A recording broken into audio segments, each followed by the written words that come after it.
It has been a whirlwind week here in Washington, D.C. that culminated this morning with the House's approval of the Senate budget blueprint for President Trump's legislative priorities. Joining me now with an update on not only the budget bill, but a lot of the other activities that took place on Capitol Hill this week, Suzanne Bowdey, editorial director and senior writer at the Washington Stand. Suzanne, welcome back to Washington Watch. Thanks, Tony. You're becoming a regular. Groundhog Day in here. It is. All right, let's talk about the Senate budget resolution. I was actually on the Hill before the vote, meeting with the majority leader. A lot of work went in this overnight. It was pulled back yesterday. They didn't have the votes. Press conference, joint press conference between the House Speaker and the Senate leader, John Thune, and they got it across the line. A lot can happen in 12 hours, as we saw last night. When you and I talked last, the rule had passed, which meant that the members could vote on the final bill, but they were nowhere close to getting all of the House Freedom Caucus members on board. You saw House Freedom Caucus members marching across the Capitol to John Thune's office, where they met, walked back, not having come to a resolution. They met with Speaker Johnson on the floor numerous times. He kept the vote open 90 minutes, was still not able to convince members.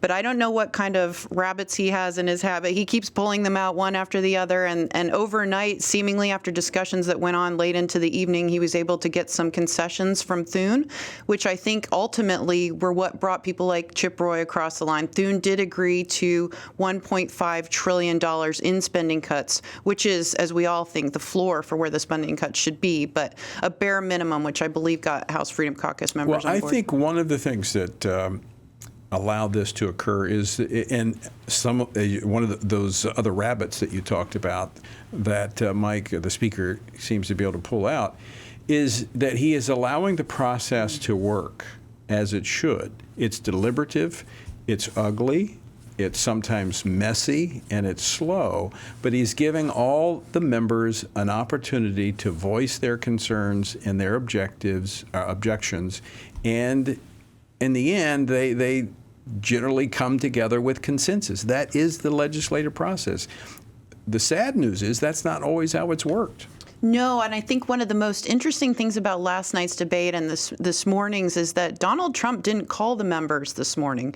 Speaker Johnson did this on his own, and I think it's a tremendous credit to him as a speaker. You know, we've seen several iterations of speakers that have been very hands-on, very, very tightly gripped members. You know, you can't step out of line, very imperial in how they're dealing with the members.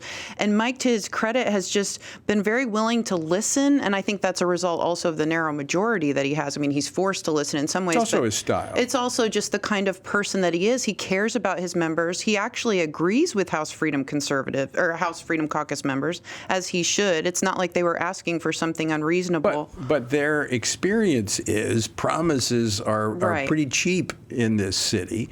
But the other side of that is different players. These are different players today than we've had before. John Thune is new in this role. Now, he's not new to the city, but he's new in this leadership role. Donald Trump clearly is not like any other political leader, any other president we've had. So there are some dynamics here at play that I think in the end gave them confidence that these promises made will be promises that are kept. And I think it is more of a test for John Thune in a lot of ways than Mike Johnson. We've now seen Mike with 4 huge victories just this year alone. He won the speakership. He won the CR. He passed the House budget, which nobody thought was possible. Now he passes the Senate budget with just 2 defections, which no one would have seen coming, nearly impossible. But for John Thune, this is now his time to prove to conservatives that he means business, and to the members on his side of the chamber, he needs to show that, yes, I'm also interested in spending cuts. This is why Donald Trump was elected. I mean, people get that maybe their eyes glaze over. We're talking about reconciliation. We're talking about the budget. But if they voted for Donald Trump and they care about his agenda, then this bill means an awful lot to every voter.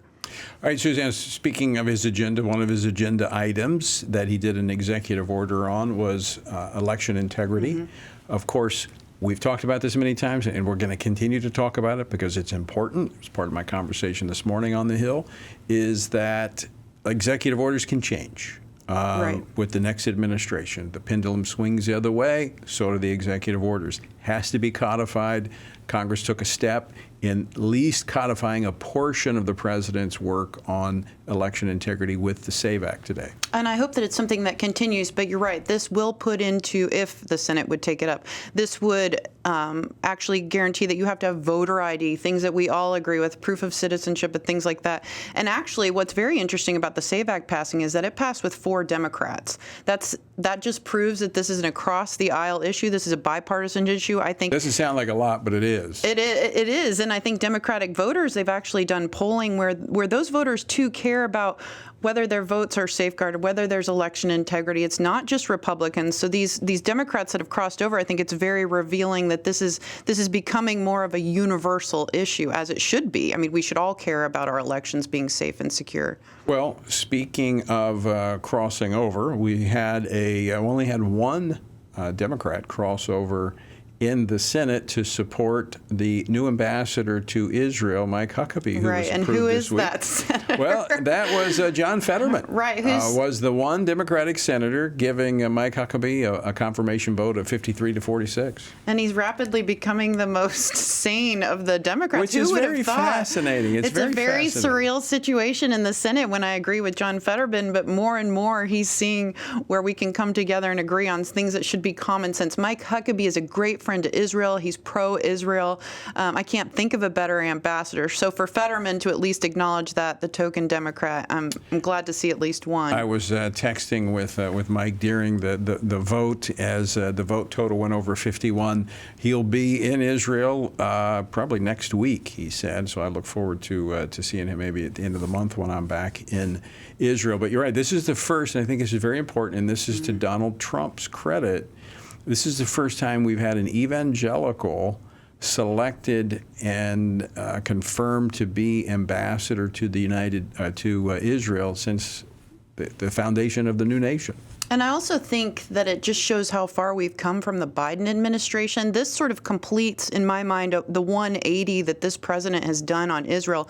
He's not only, reestablished our relationship with Israel, strengthened those ties with our best ally in the Middle East, but he's also appointing as people to go and negotiate for him men of character, men who care about Israel, who have a long legacy of fighting for Israelis. And I think there's no better time than now as things are so volatile over there. So what has been the reaction from Israeli officials to the confirmation of Mike Huckabee? I think they're thrilled. Netanyahu tweeted this morning his congratulations to Mike Huckabee yesterday, and I think they're honestly glad to have a broker who has the same goals as they do in that region, and they trust Donald Trump, and they can now trust Mike Huckabee to be one in that region, bringing stability, I believe. And there's a long, long history there. Mike has now ambassador, has been going to Israel for a long time, actually taking Christians on tours there. I was in a meeting with him in February with the Prime Minister.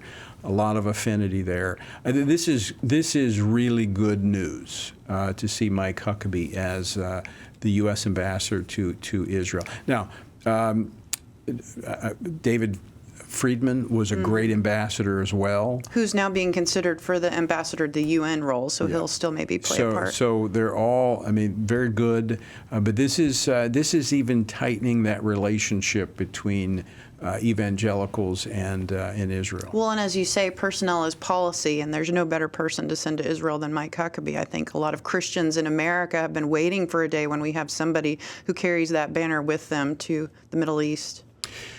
What else were we tracking this week on the Hill? Well, interestingly, you and I talked yesterday about the No Rogue Judges Act. That did pass the House. Actually, that passed right after the rule was adopted. So that was sort of the vote that was taking place as all the budget meetings were happening. Interestingly enough, you had wondered yesterday, would any Democrats see this as an important bipartisan issue? They did not. No Democrats crossed over, and one Republican actually voted with the Democrats, Mike Turner. So it did pass. That's a good sign. It will now head to the Senate, where we hope, if no Democrats support it in the House, it probably faces a tough battle in the Senate. But Senator Grassley has the bill there, and the Senate, I assume, would take it up under Thune, and we'll see what happens. All right, so Congress left town right after the vote, so they're flying in all parts of the country. And next week, a lot of them on official congressional trips to various places in the world. What do we anticipate when they return in 2 weeks? Well, I think honestly the conversations are going to continue happening now that the budget process has been unlocked. Even Speaker Johnson today and Scalise also said, all of our committees are going to start working now. Now they have 11 committees that need to line up and start putting meat on the bones of what this will look like. And this is the hard work. This is the going line by line. This is deciding what we're doing about tax cuts, what we're doing about spending cuts, how we're handling the debt limit. I mean, obviously, if we cut enough, we wouldn't have to deal with the debt limit, which is the great irony. But now the real work begins, I think. So this is great. I think Mike Johnson won an incredible victory. He deserves so much credit for how he's handling the House and receives very little of it with the margins he has. It's incredible what he's accomplished. But now he'll really have his work cut out for him, and so will John Thune. And their commitment is to try to get this done by Memorial Day. That's what the Speaker said earlier this week. It's what the Majority Leader Steve Scalise said this morning in my visit with him. So it is... time is of the essence. Yeah. It's going to be, but they need to get it. What was important also about this is this is the vehicle for the tax cuts being made permanent, which provides some stability, I think, to the stock market. Suzanne, thanks for joining us. Thank you, Tony.